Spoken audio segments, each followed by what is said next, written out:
à tous et merci et bienvenue à cette première table ronde de la journée, donc qui va nous permettre de nous pencher sur le sujet du partage de la valeur autour de cette question: quel modèle pour une croissance vertueuse? Donc pour y répondre, nous avons 4 intervenants. Marie-Claire Daveu, vous êtes directrice du développement durable et des affaires institutionnelles du groupe Kering et coprésidente du groupe de travail du Cercle de Giverny sur le partage des valeurs, avec Stéphanie Ben-Simon, Chair of Sustainability Committee d'Ardian. À vos côtés, Hubert Tonder, vice-président durabilité du Conseil national de l'Ordre des experts comptables, et Christophe Babul, directeur général administration et finances du groupe L'Oréal. Bonjour à tous les 4 et merci beaucoup d'être parmi nous. Pour lancer la discussion et avant que l'on rentre dans le détail des propositions, Stéphanie Ben-Simon, je voudrais vous passer la parole pour que vous nous expliquiez pourquoi ce sujet du partage des valeurs était central pour le groupe de travail et en quoi il est central pour les entreprises de se questionner sur cette thématique. Merci Adeline, bonjour à tous, très ravie d'être ici et très honorée de représenter Ardian. Pour ceux qui ne connaissent pas Ardian, c'est un des leaders mondiaux dans l'investissement privé français. Donc on est très fiers de représenter la France dans le monde et dans l'investissement privé. En France, on accompagne plus de 180 entreprises. Donc je le mentionne parce que dans cette réflexion de la valeur et du partage de valeur, c'est très important de voir quel impact on peut avoir et comment on peut le démultiplier au sein des différents secteurs, puisqu'on est actif dans le capital investissement, mais l'infrastructure et l'immobilier que je dirige aussi par ailleurs. Donc, pourquoi le partage des valeurs au pluriel, puisqu'on parle beaucoup de partage de valeurs? Nous, on l'expérimente et c'est le sens un petit peu du groupe de travail qu'on a co-dirigé avec Marie-Claire de Kering. L'idée, c'était d'étendre, parce qu'aujourd'hui, quand on voit des entreprises venir nous voir, elles ne viennent plus seulement chercher du capital financier, mais elles viennent chercher de l'expertise, de la connaissance et de la croissance durable, parce qu'elles font face à des risques qu'elles ignorent, qu'elles ne savent pas gérer. Et donc, quand on est un acteur qui est capable de les accompagner sur différentes problématiques, c'est important. Et donc, cette idée de partage des valeurs, c'est comment est-ce qu'on fait face justement à la notion de risque environnemental, de problématiques sociétales, et comment est-ce qu'on fait en sorte, dans les différents dispositifs, de ne pas se limiter simplement au partage de la valeur financière. Autrement dit, la valeur financière n'est valable ou n'est durable que si elle tient compte des critères environnementaux et sociaux. Et c'est un peu ça qu'on a voulu travailler dans ce groupe de travail, pour justement donner des outils, partager nos expériences, puisque nous avons mis en place parfois au sein de nos secteurs des dispositifs. Et c'était vraiment d'essayer de l'étendre et de partager cette expérience, puisque je pense qu'on a rappelé en introduction que le rôle des entreprises était capital dans la manière dont on pouvait justement mener des actions au quotidien. Justement, à l'issue de ces réflexions, vous avez abouti à 5 propositions. Marie-Claire Daveu, est-ce que vous pouvez nous présenter 3 de ces propositions ? Tout d'abord, bonjour à toutes et à tous, et ravi en fait pour cette 6e année, comme le rappelait Romain, de faire ce rendez-vous de rentrée qui est très, très stimulant. Un grand merci aussi aux membres en fait, du groupe de travail. Stéphanie l'évoquait. Évidemment, ce matin, nous sommes les porte-voix des propositions, mais c'est un vrai travail collectif qui a été mené avec le groupe, dont vous avez la liste dans le document qui vous a été fourni. Donc, un grand merci à chacune et chacun d'entre eux.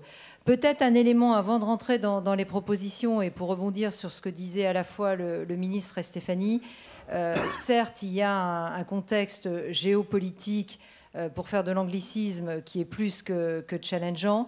Mais en revanche, quand on est du côté des entreprises, on voit bien que même si le secteur de l'environnement n'est pas classé traditionnellement dans le régalien, si aujourd'hui les entreprises veulent continuer à croître, à se développer, je dirais malheureusement, l'impact du changement climatique, et monsieur, vous l'évoquiez, est déjà extrêmement visible que ça soit sur les chaînes d'approvisionnement, la qualité de la matière première, l'accès à l'eau. Donc, au-delà de tout ce qui se passe à travers le monde, en fait, les entreprises aujourd'hui n'ont pas le choix d'intégrer dans leur modèle d'affaires et dans leur stratégie, en fait, cette dimension à la fois environnementale et bien évidemment cette dimension sociale. Donc, ces propositions, et je vais me faire donc le porte-voix de 3 d'entre elles. La première, et elle rentre en résonance avec ce qui avait été proposé les années précédentes, qui est de former les partenaires sociaux aux sujets environnementaux. On sait aujourd'hui que l'implication en fait des acteurs du dialogue social est clé en fait dans une entreprise pour l'accompagner dans sa transformation. On sait également qu'en France, en fait, le CSE est consulté de manière obligatoire sur les orientations stratégiques de l'entreprise. Et quand on parle de modèle d'affaires, d'inclusion de la dimension tout particulièrement environnementale, ce sont des sujets qui, au-delà de leur dimension financière, sont des sujets en fait techniques, quand on parle biodiversité, climat, adaptation, etc., etc. Et donc, il nous semble essentiel que cette formation puisse être dispensée. Certains pourront nous rétorquer que ça existe déjà dans la loi climat et résilience. Donc, à la fois, c'est quelque chose qui doit être mis de manière plus systématique et tant d'un point de vue général que d'un point de vue aussi très opérationnel par rapport au métier de l'entreprise. Et une, en fait, de nos propositions, c'est aussi de l'étendre au sujet nature, biodiversité, économie séculaire, aux autres enjeux. Juste un point, quand on parle de nature et de biodiversité, on sait très bien qu'on ne résoudra pas les sujets en fait, du climat sans prendre en compte cette dimension nature qui est un des éléments de la solution. Et puis, une proposition, et Romain aussi le soulevait sur ce qui avait été fait sur la gouvernance l'année dernière au niveau des conseils de surveillance et des conseils d'administration, où nous souhaitions que la nature soit représentée. Eh bien, cette année, c'est une idée que nous avons développée, mais au niveau des CSE, sous une forme un petit peu différente, qui est de dire ces sujets sont techniques et ça serait bien qu'il puisse y avoir un expert d'un profil plutôt scientifique qui viennent éclairer les décisions, qui viennent éclairer en fait les discussions pour vraiment être en capacité d'apporter, on va dire, tous les détails sur des sujets où l'on voit très vite en vous écoutant combien c'est technique. La deuxième proposition que nous avons faite, c'est donc de modifier le Code du travail. On a de l'ambition au Cercle de Giverny. Donc, modifier le Code du travail au profit d'un partage des valeurs plus favorable à l'action environnementale et sociale.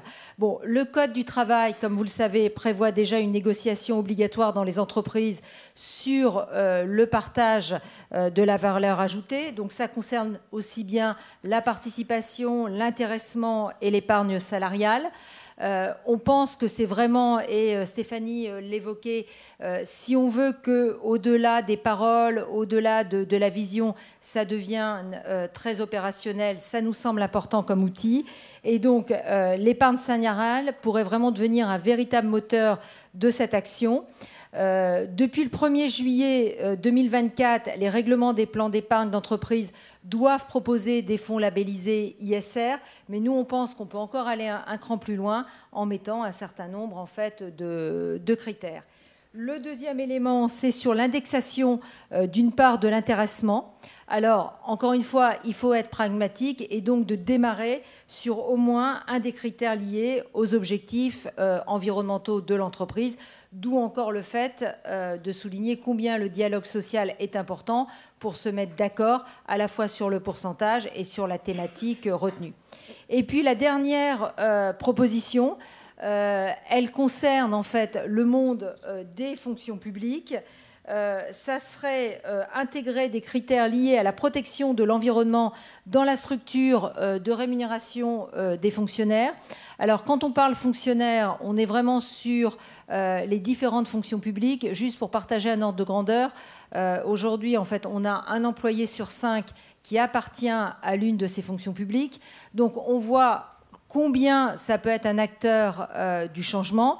Un propos liminaire qui est évidemment, et ce n'est pas moi en tant qu'ancienne fonctionnaire qui vais le contredire, on sait combien l'ensemble des fonctions publiques sont attachées à l'intérêt général et que quelque part ces sujets-là font partie en fait de leur corpus, mais il nous semble aussi très important par rapport au challenge qu'ont l'ensemble des entreprises, des corporates, etc., de devoir objectiver avec des critères environnementaux sur le climat, sur la nature, que pareil, dans la structure de rémunération des fonctionnaires, il puisse y avoir vraiment objectivé pourcentage, calendrier de mise en œuvre des objectifs en matière environnementale. Voilà les 3 propositions. Merci beaucoup Marie-Claire. Christophe Babule, je voulais vous faire rebondir sur ces propositions. Comment est-ce que la gouvernance des entreprises et a fortiori les directions financières, puisque vous êtes directeur financier de L'Oréal, je le rappelle, peuvent accompagner ce changement de paradigme ? Bon, alors d'abord, je voulais remercier et féliciter les personnes qui ont travaillé sur ce sujet des partages de la valeur, parce que c'est vraiment un sujet qui nous concerne tous. Et pour démarrer, en fait, en préambule, quand on parle partage des valeurs, bien sûr, je suis directeur financier, donc j'aime bien l'associer à la création des valeurs, parce que s'il n'y en a pas création, ça sera difficile de la partager. Ça, c'est important de le rappeler. Et on a une conviction chez L'Oréal, c'est que quand on parle création des valeurs, il faut penser création des valeurs pour tous et par tous. Et je reviendrai un petit peu ensuite sur le nouveau paradigme que je vois, en tous les cas, pour les directeurs financiers. Donc, quand on pense valeur, ce qui est déjà important, et je crois que dans beaucoup de groupes et de directions financières, les mentalités ont évolué. Il n'y a pas que le domaine financier, il faut penser valeur au sens large, puisque, et c'est intuitif, on sait très bien que l'humain, ça apporte beaucoup de valeur, le social, l'environnemental. Et ça, c'est très important déjà de l'inscrire dans le territoire, en tous les cas d'un directeur financier, parce que ça élargit le champ et ça permet de réfléchir autrement. Et je crois que chez nous, on a toujours fait justement des choix très visionnaires en plaçant la création de valeur au centre même du modèle de croissance, du développement, et notamment récemment, depuis à peu près, en tous les cas, une quinzaine d'années chez L'Oréal, en matière de développement durable.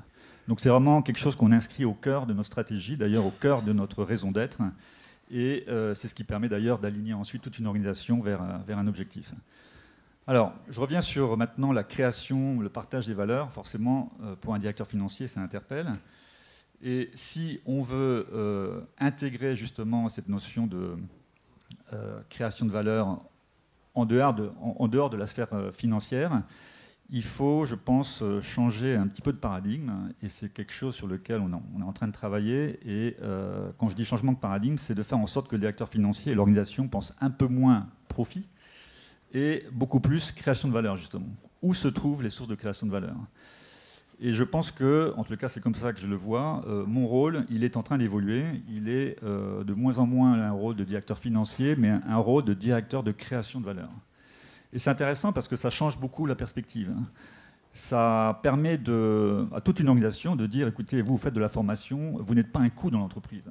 Vous faites de la formation, vous êtes là pour créer de la valeur humaine. Parce qu'intuitivement, on sait très bien que faire de la formation, ça permet de développer notre entreprise. Après ça, la grande difficulté, ça sera de se dire, si vous créez de la valeur, comment est-ce qu'on la mesure ? Et c'est là un des terrains dans lequel il faut que collectivement on progresse. En tous les cas, en pensant comme ça, en réfléchissant beaucoup plus sur la création de valeur et un peu moins sur la notion de profit, parce qu'en plus, franchement, la matière financière, elle reste très imperfectible. Ça permet d'aligner 2 objectifs majeurs et ça fait partie de la stratégie du groupe, c'est d'aligner performance financière et performance extra-financière. Chez nous, on considère que l'une ne va pas sans l'autre. Elles doivent voyager ensemble et je pense que c'est ce qui permet aussi, quand il s'agit de prendre des décisions à long terme, d'aligner ces 2 objectifs.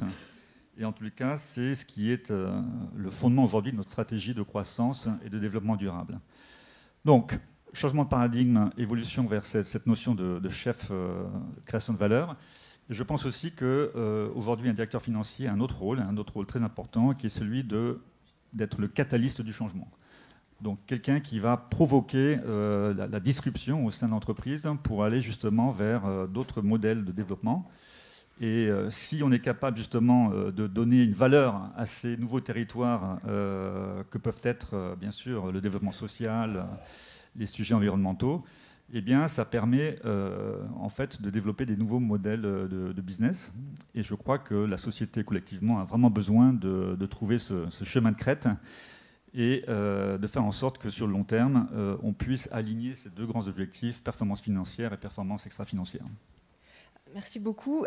Hubert Tondeur, de votre côté, en tant qu'expert comptable, vous accompagnez les entreprises au quotidien sur tous ces sujets. Il y a énormément de nouvelles réglementations qui se mettent en place sur ces sujets, justement. Comment le cadre réglementaire peut accompagner ce changement de paradigme et cette prise en compte, cette nécessité du partage des valeurs? Alors, tout d'abord, je voudrais vous remercier d'être aussi nombreux aujourd'hui à bien vouloir nous écouter un vendredi matin à une heure assez respectable. Et je voudrais aussi, au nom du Conseil national de l'ordre des experts comptables, remercier les organisateurs de ce forum qui prend de l'importance chaque année et auquel on est très, très satisfait de pouvoir participer parce que je rebondis sur une question qui est évoquée ou qui est posée. On a effectivement dans nos activités plutôt des PME, TPE ou des ETI. Et donc, on est plutôt dans l'inclusion des TPE, PME, ETI au titre de ces sujets qui, effectivement, sont très importants. Parce que si on le replaçait dans un cadre beaucoup plus général, la problématique de la répartition de la valeur, c'est à la fois une problématique sociale, globale, c'est une problématique des organisations et c'est une problématique assez personnelle de la valeur que chacun amène à son travail, à son activité professionnelle ou à ses activités extra-professionnelles. Et aujourd'hui, on était sur des entreprises, des organisations, et ce n'est pas péjoratif, c'est notre modèle économique qui fait ça, qui est de la création de valeurs financières, sans s'intéresser à comment on consommait les matières, les ressources, les hommes, la force de travail, l'énergie pour créer cette valeur.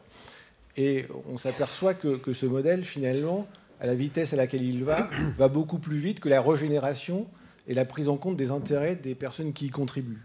Donc finalement, là aussi, ce modèle est en quelque sorte un peu fini si on n'essaye pas de le repenser. Et vous avez, je pense, tout à fait raison. Et c'est peut-être pour ça qu'on parle aujourd'hui de durabilité, pour justement allier la partie financière et la partie extra-financière.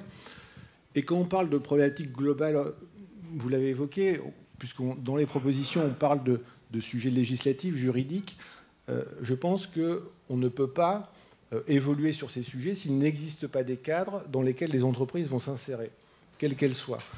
Parce que si vous voulez éviter des accidents sur la route, quand vous créez des véhicules, si vous ne mettez pas une limitation de vitesse et si vous ne mettez pas quelqu'un pour contrôler la limitation de vitesse, vous risquez d'avoir des petits sujets.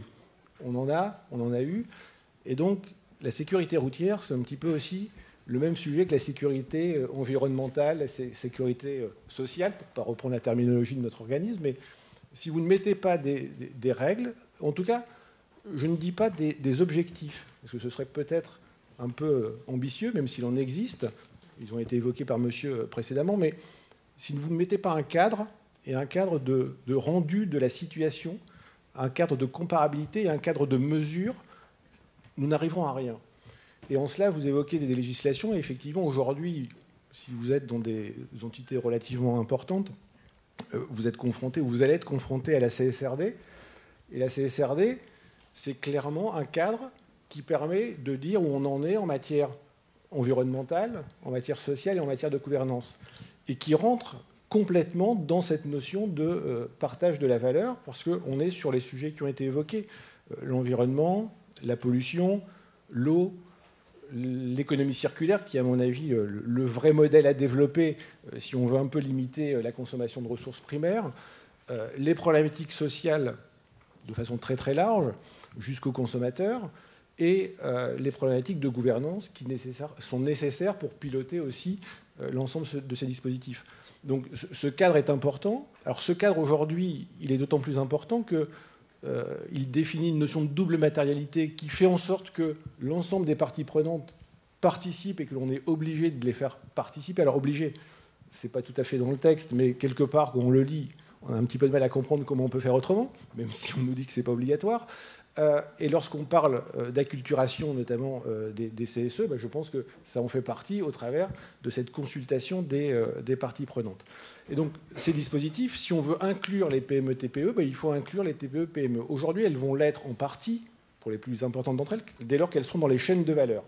Donc, il va y avoir un effet de ruissellement vers ces entités. Il existe des dispositifs qui sont encore travaillés par l'EFRAG au niveau européen, qui sont des dispositifs non obligatoires pour les TPE-PME, mais qui commencent à donner un cadre de rendu et de prise de conscience. Et je dirais que pour ces entreprises, et c'est peut-être un peu le travail que nous, on réalise, c'est surtout la prise de conscience que le modèle économique, que ce soit de la grande entreprise ou de la PME, s'il se poursuit tel qu'il est aujourd'hui,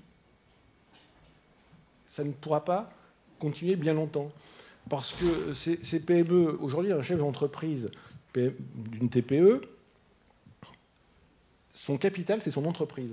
Et je pense que souvent, on n'en a pas bien conscience. Son capital, c'est son entreprise. Et en général, il a travaillé très durement toute sa carrière en ayant des rémunérations relativement modestes. Et la sortie de son activité, c'est son capital. C'est son capital de retraite.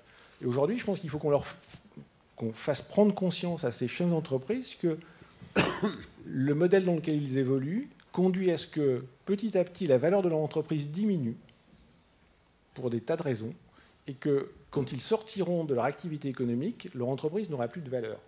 Et si elle n'a plus de valeur, ils n'ont plus de capital. Donc il faut créer aussi les conditions pour qu'eux puissent générer et créer une valeur qui prenne en compte ces dimensions environnementales, sociales, et qu'ils puissent aussi, alors là on revient sur la valeur financière finalement, mais qu'ils puissent aussi préserver à un moment un capital qui est celui du fruit de leur travail. Et tout ça est en train de se paupériser très largement. Dans le cadre de cette prise de conscience, les investisseurs et le monde financier ont un rôle à jouer. Je vois qu'il y a beaucoup de questions justement qui abordent ce sujet. Ça fait d'ailleurs partie des deux propositions suivantes. Stéphanie Ben-Simon, est-ce que vous pouvez justement nous les présenter ? Oui, absolument. Donc, ce qui nous a paru effectivement important, c'est comment est-ce qu'on mobilise justement le secteur de l'investissement. Donc, et justement, comment est-ce que les sociétés de gestion, les investisseurs institutionnels contribuent et contribuent à ce mouvement et influencent, impactent les investissements et les entreprises qu'elles détiennent. Nous, on a cette expérience d'avoir mis en place des mécanismes, notamment de partage de la valeur, d'actionnariat salarié et notamment de partage de la plus-value depuis déjà 2008, quand notre fondatrice avait fait une tribune dans Le Monde pour inciter justement à partager la valeur à tous les employés, à tous. Je crois que c'est ça qui est important. Et ce qu'elle disait déjà, c'est que justice sociale et efficacité économique, c'est aussi possible quand on intègre justement ces critères au cœur de la stratégie. Et donc, ce qu'on aimerait avec cette proposition, c'est vraiment inclure des critères environnementaux et sociaux au sein de ces dispositifs, que ce soit dans la rémunération des dirigeants d'entreprises ou des équipes de gestion qui gèrent ces entreprises et qui prennent les décisions d'investissement, de sorte à ce que l'ensemble des acteurs soient alignés, et en particulier ceux qui mettent le capital financier. Ça, c'est un des premiers aspects qui nous semble extrêmement efficace. Je tiens à donner juste un exemple. Aujourd'hui, quand on achète des entreprises, un des critères d'investissement, c'est de comprendre comment le partage de la valeur est organisé au sein de cette entreprise. Est-ce qu'il y a un actionnariat salarié ? Pourquoi ? Parce que notre retour d'expérience depuis ces 10 dernières années, et nous on le vit en tant qu'Ardian parce qu'une majorité des employés sont actionnaires, le capital est en majorité détenu par les employés, donc c'est possible y compris pour des grosses entreprises, et on voit que ces entreprises sont plus efficaces aussi, elles apportent plus de valeur long terme. On a un critère qui est extrêmement important, c'est qu'elles retiennent les talents davantage. Pourquoi ? Parce que les gens se sentent impliqués, les gens se sentent complètement alignés en termes d'objectifs avec l'entreprise, évidemment, puisqu'ils se sentent concernés par les défis qui nous entourent au quotidien. Le deuxième volet de cette proposition, c'est vraiment de promouvoir le partage des valeurs dans l'écosystème direct des entreprises. On parlait tout à l'heure des fournisseurs. Voilà, il y a tout un écosystème. On parlait de ruissellement. C'est fondamental d'aller au-delà dans la chaîne de valeur, au-delà de son propre périmètre, en échangeant, en mettant en place des dispositifs avec les acteurs. Je vous cite un exemple dans un secteur que je connais bien, qui est l'immobilier. Quand on a des locataires, on signe des baux, on fait en sorte de les aligner au sein des baux sur la manière dont ils vont utiliser leurs locaux, la manière dont ils vont consommer. Et on leur propose aussi de partager la valeur s'ils sont efficaces de ce point de vue-là, c'est-à-dire s'ils ont atteint des objectifs en termes de limitation de carbone, limitation d'efficacité énergétique. Donc voilà, ça c'est une première proposition qui concerne le secteur de l'investissement. Une autre proposition qui nous a semblé aussi très importante et qui est très intéressante aujourd'hui dans le monde de l'investissement, c'est comment est-ce qu'on peut inciter les acteurs de l'investissement, d'une manière générale, ou les entreprises, à aller au-delà de leur périmètre, c'est-à-dire au-delà de leur chaîne de valeur. Comment est-ce qu'on peut les inciter à investir dans des projets de décarbonation? On le voit, certains le font déjà.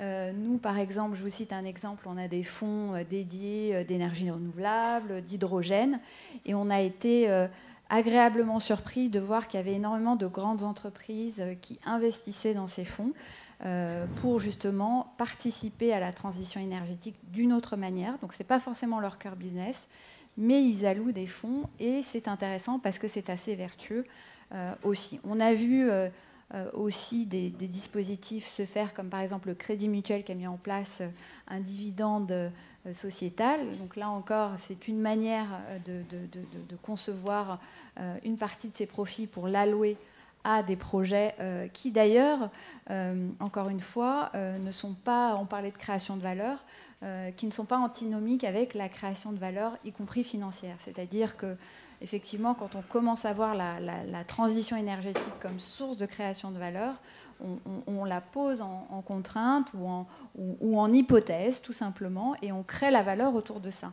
Autrement dit, il n'y a pas d'autre valeur créée qu'en prenant en compte ces hypothèses-là. Et par conséquent, on y arrive aussi, on diversifie. Parfois, on est obligé de changer ses pratiques ou ses interventions ou ses domaines, mais on y arrive, et ça, c'est le quotidien des entreprises aujourd'hui. Vous venez de parler d'incitation à la décarbonation au-delà de la chaîne de valeur. Je vois une question à l'écran qui s'affiche, qui se questionne sur le dispositif fiscal qui pourrait être mis en place pour inciter cette décarbonation. Je ne sais pas si l'un d'entre vous a un des éléments qui pourrait répondre à ce sujet. Alors, je vais répondre totalement à côté de la question, parce que le dispositif fiscal, vous savez, la fiscalité, en général, c'est coercitif, et depuis plusieurs années, on essaye de mettre des dispositifs fiscaux incitatifs. Je ne sais pas s'il faut parler de dispositif fiscal, en fait, pour la décarbonation. Je pense qu'il faut plutôt s'interroger et rebondir sur ce que vous avez évoqué, et qui est évoqué dans une autre question, sur les chaînes de valeur. Parce que si demain vous n'accompagnez pas, alors je ne dis pas que c'est vrai dans tous les secteurs, hein, mais on le constate quand même dans certains secteurs, si vous n'accompagnez pas les acteurs de votre chaîne de valeur dans ces processus, nous allons, les uns les autres, nous retrouver dans l'impossibilité de mener à bien notre propre activité économique. Et donc, je pense que le sujet, il va au-delà de la décarbonation. Je pense qu'il est sur l'ensemble des sujets que l'on a évoqués. S'il n'y a pas d'accompagnement des acteurs de la chaîne de valeur, ce sont des maillons de la chaîne de valeur qui vont tomber les uns derrière les autres. Et les entreprises qui sont, alors peut-être les plus grandes, hein, qui ont des chaînes de valeur, des chaînes de fournisseurs logistiques plus grandes, seront dans l'incapacité de réaliser leur activité économique actuelle. Et donc, c'est, je pense, plus un problème d'investissement qu'un problème fiscal. C'est comment je réussis à structurer, à réorganiser dans un environnement où je prends en compte les sujets environnementaux, les enjeux sociaux, parce que je pense qu'on parle beaucoup d'enjeux environnementaux, et ils sont extrêmement importants, et je pense qu'on élude un peu, même s'il y a quelques questions sur la partie sociale, mais les deux vont aussi ensemble, en général, parce que dans des activités, on le voit dans les zones géographiques où il y a beaucoup de carbonation dans l'industrie, les conditions sociales, les conditions de travail, les conditions des populations, les conditions, enfin, tout ça est quand même souvent un peu critique. Donc c'est en fait fondamentalement la problématique de l'investissement. Et tout à l'heure on parlait de création de valeur et de répartition de valeur, et je pense que l'accompagnement dans la chaîne de valeur sur ces sujets-là, c'est justement un problème de répartition de valeur qui ne doit pas être simplement, et elle est déjà très importante parce que trop peu d'entreprises le font, la répartition de valeur au regard de son organisation et de ses salariés, c'est la répartition de la valeur tout au long de sa chaîne de valeur. Marie-Claire ? Je vais répondre aussi à côté, mais je partage ce que mon voisin vient de dire. Je ne pense pas que la fiscalité soit la solution. Notamment pour une grande partie des entreprises, il faut avoir un raisonnement qui est global, qui est mondial. Donc sortir du territoire national, sortir du territoire européen. Et en revanche, en complément, je ne vais pas répéter ce que vous venez de dire, mais Monsieur Babul de L'Oréal évoquait le fait qu'il faut changer les titres, qu'on parle de performance. Je pense qu'il faut aussi que l'entreprise travaille différemment et que sur ces sujets-là, par un secteur donné ou par aussi croisement des secteurs, il y ait beaucoup plus d'approches collectives pour faire changer. En fait, quand on dit les fournisseurs, c'est des fournisseurs de l'agroalimentaire, si je prends mon secteur, travaillent aussi pour l'industrie du luxe. Et donc, il faut se mettre ensemble pour avoir des volumes suffisants, pour avoir un impact en fait sur ces chaînes de fournisseurs et qu'eux-mêmes trouvent leur juste aussi rémunération. Donc là, on est sur les sujets de salaire décent, etc. et qui voient un intérêt à le faire. Et je pense que c'est super le cercle de Giverny, la façon dont on parle, mais il faut quand même voir que quand on parle biodiversité, quand on parle climat, ce sont des sujets pour des biens publics mondiaux. Et donc, il faut aussi sortir en fait, de notre façon de raisonner pour que ça soit applicable dans un certain nombre de pays où les réglementations, les législations ne sont pas les mêmes. Donc là, il faut être extrêmement sur le terrain, extrêmement concret. Et donc, moi, je crois beaucoup que les entreprises doivent avoir cette approche collective.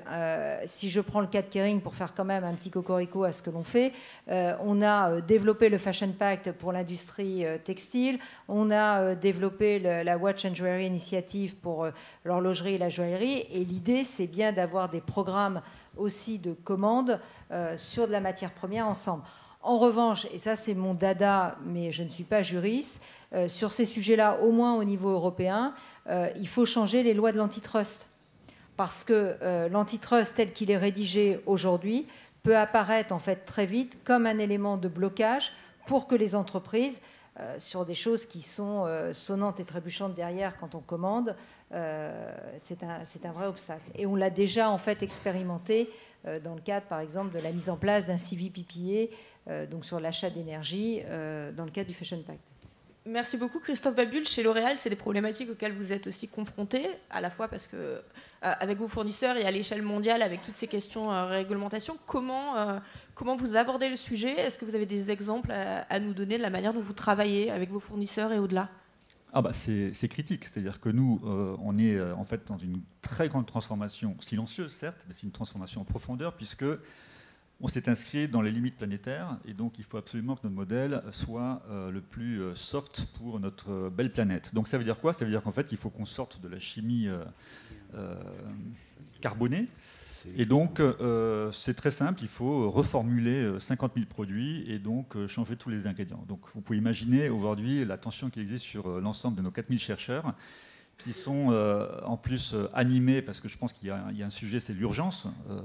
Les climatologues et les scientifiques nous le rappellent toujours, hein, c'est maintenant qu'il faut agir. Et on sait très bien que pour atteindre notre trajectoire de décarbonation, grosso modo, 30% est dans les mains de nos fournisseurs. Donc il y a un enjeu vraiment stratégique à embarquer avec nous dans cette grande aventure l'ensemble de nos fournisseurs de premier rang, voire même de deuxième rang, et de travailler avec eux sur justement ce plan. Et pour moi, un des enjeux financiers, et je vais rejoindre Hubert et Marie-Claude sur ce sujet-là, c'est effectivement l'investissement. c'est de donner à des acteurs économiques qui n'ont pas bien sûr la taille et l'envergure et la puissance financière d'un groupe comme le nôtre, mais de leur donner les moyens d'atteindre cet objectif de décarbonation, parce qu'en fait, leur objectif, c'est la réussite de L'Oréal. Donc on est complètement main dans la main là-dessus. On organise chaque année maintenant avec nos fournisseurs des forums justement de partage des bonnes pratiques, et puis ça sera annoncé un peu plus tard dans l'année, mais on a mis en place un schéma avec un acteur de financement privé pour justement aider à accélérer le financement de nos fournisseurs. C'est un combat qu'il faut gagner, et donc on va mettre en place tous les moyens pour y arriver, y compris bien sûr les moyens financiers. Je voulais également vous faire rebondir sur la question de la rémunération. Alors je vois une question qui apparaît à l'écran, qui parle de comment on fait notamment sur la question des agents publics à partir du moment où il n'y a pas de rémunération variable. De manière générale, c'est un sujet... Il y en a une. Ok. Oui. C'était pas la question. Mais de manière générale, Marie-Claire, c'est un sujet que vous portez, notamment au Cercle de Giverny régulièrement. Cette année, on parle de rémunération chez les équipes dirigeantes des fonds d'investissement. En quoi ça peut faire changer les choses et pourquoi c'est si important ? Pour essayer d'être précise, pardon, c'est pas la question, mais sur les agents publics, c'est comme dans le secteur privé. Tout le monde n'a pas de rémunération en fait variable court terme ou long terme, mais pour une certaine catégorie en fait d'agents, mais c'est très, je veux dire, il y a un vrai parallèle avec le secteur privé, il y a une rémunération variable. Donc du coup, comment on fait ce qui est important très rapidement, c'est de dire que par exemple chez Kering, nous c'est un sujet en fait qu'on a adressé et décliné de manière opérationnelle depuis 2013, où l'on considère non seulement que notre PDG, mais l'ensemble en fait du leadership doit être aussi en fait récompensé non seulement sur sa performance, et encore une fois, vous l'évoquiez chez L'Oréal, ça rentre en écho la performance financière, mais aussi ce qu'on appelait avant la performance extra-financière, sachant qu'avec la CRCRD, de toute façon, maintenant, on ne parlera plus que de performance. Donc ça, c'est important. L'élément essentiel, nous, on a essayé de mettre en place à la fois des critères dans le cadre en fait, de la performance variable annuelle qu'on appelle communément le bonus, et sur des objectifs très concrets et qui sont très adaptés. Si je prends c'est disclosé dans le cadre de l'URD pour notre PDG, il doit en fait s'assurer, il y a 10% de sa rémunération variable qui est liée à l'atteinte de notre feuille de route de décarbonation, où on veut réduire de moins 40% nos émissions de gaz à effet de serre en valeur absolue d'ici 2035, et il y a un plan avec une réduction annuelle chaque année.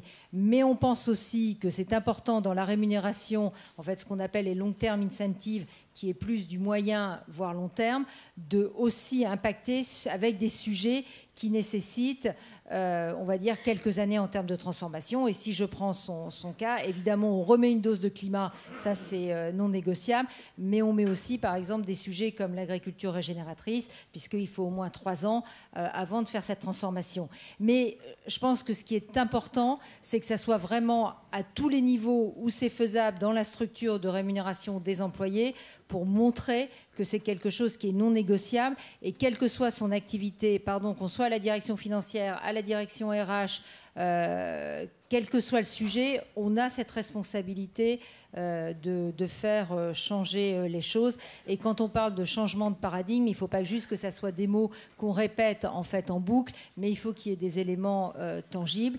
Et ce qui est bien, parce qu'on ne l'a pas quand même souligné, c'est que même si c'est loin d'être parfait, même si nous-mêmes en tant que corporate on les challenge, on voit quand même que la communauté en fait financière s'intéresse de plus en plus à ces sujets, pose des questions qui sont de plus en plus challengeantes et qui attendent justement que la rémunération des dirigeants et on va dire du leadership soit aussi indexée sur ces sujets-là. Merci beaucoup. Alors pour ouvrir et conclure cette table ronde, ça a été évoqué en introduction, tous ces enjeux se posent dans un contexte international où il y a une sorte de re-hiérarchisation des priorités. On voit que les engagements environnementaux des entreprises sont scrutés. Dans certains pays, je pense aux États-Unis, peuvent même être critiqués. comment les entreprises continuent d'avancer sur ce sujet dans ce contexte-là. Hubert Tonder, déjà, est-ce que c'est un bilan, une constatation que vous partagez,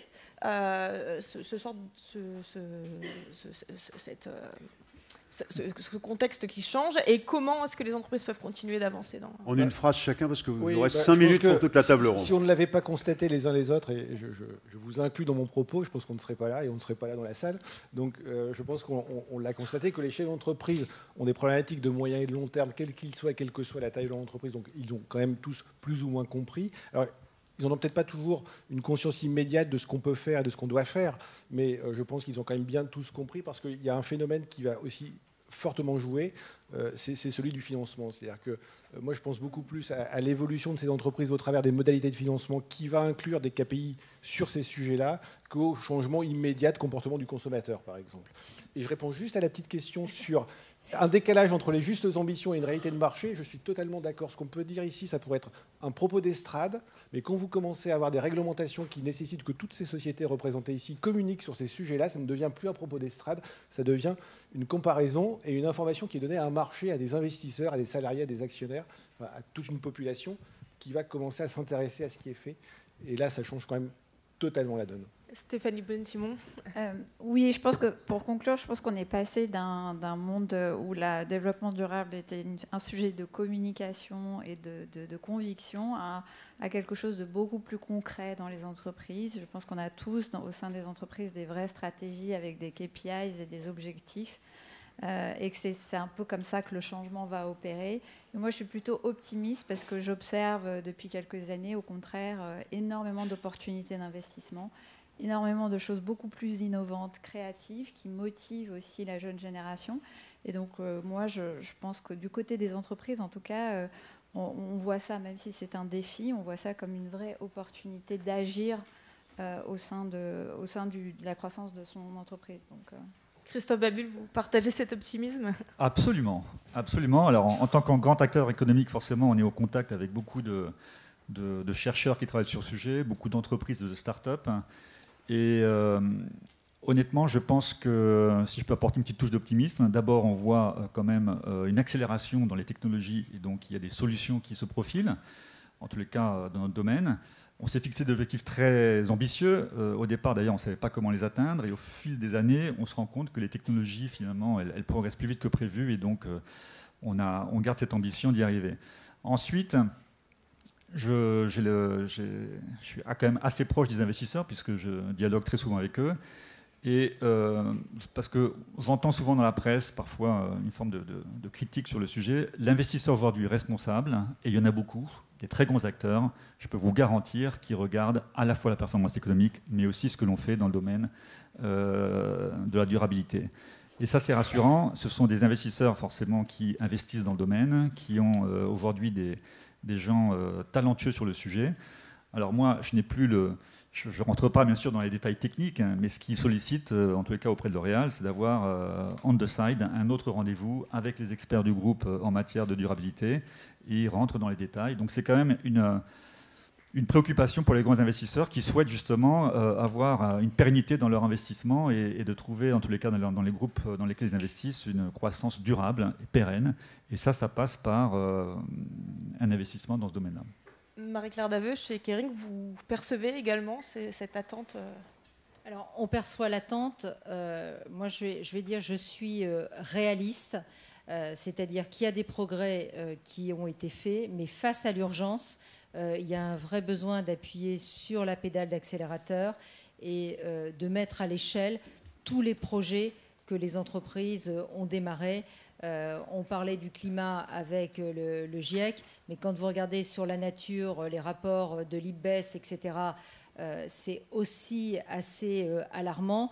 Donc oui, il y a des éléments pour se réjouir, mais vu le contexte international, vu l'ensemble des sujets, et là on parle en fait moyen et long terme, il faut quand même vraiment que les entreprises appuient sur l'accélérateur, mettent à l'échelle et que le secteur financier, nous on fait aussi des roadshows ESG, il pose beaucoup la question, mais à titre personnel, là je vais enlever ma casquette Kering, je trouve que ce n'est pas suffisamment pour les entreprises cotées valorisées dans le cours de bourse quand il y a des bonnes actions qui sont faites. Dès qu'il y a un problème, et c'est plus une approche de risk management, mais ça serait bien aussi pour stimuler en fait que ça soit valorisé positivement dans le cours de bourse. Mais je ne suis pas financière. Merci beaucoup.